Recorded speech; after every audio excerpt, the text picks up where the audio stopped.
Right, so in today's video I'm going to be dragonfly hunting with a Nikon Coolpix P1100. And if there's anybody out there who's been dragonfly hunting, you know you've got to keep your distance and be really quiet.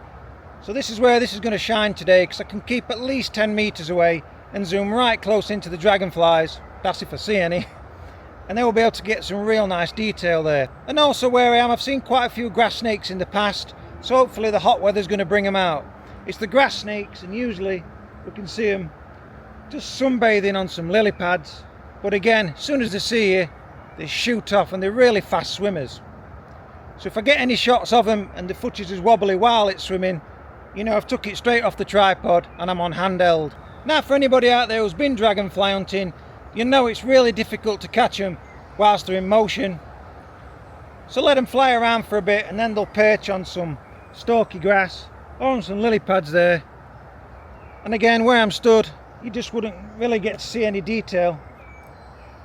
But with the P1100 we're going to get right close in there, so I'm going to be keeping about several meters away, but it's going to look as though I'm literally half a meter away, or maybe even closer with this P1100. It looks tiny back there, doesn't it? That's it, it looks loads bigger like that. So now I'm going to carefully start making my way around these ponds to see if I can find them dragonflies, and fingers crossed, them grass snakes as well. Here we go.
So I find the best weather conditions to capture these dragonflies is basically hardly any wind. We've got a little bit of a breeze today though.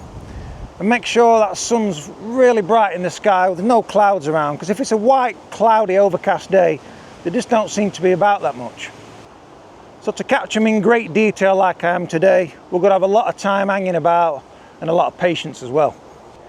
Right, so I hope you've enjoyed this video today, and as you've seen from that footage, I got some real nice clips of them dragonflies there, especially that blue one that we're after. I've had to wait around a long time. It's not something you can just turn up and start shooting, as once they see you, they fly off, they fly around for a bit, and then they're going to perch. But if you get too close, as I said earlier, they're going to fly away. And I got super lucky with that grass snake. Did you like that? Sorry for it shaking, but as I seen it, I panicked. By the time I get the tripod steady and set up, it's gone. So I just quickly took it off the quick release, and that's why it was shaky, because it was darting off in the distance over there. And it really strange how that bird just reared up against it and then it shot off. Don't capture that every day. So as always, do stay tuned to the channel, as there's going to be plenty more videos on the horizon. But for now, thanks for watching. Be sure to hit that like and subscribe button, and bye for now.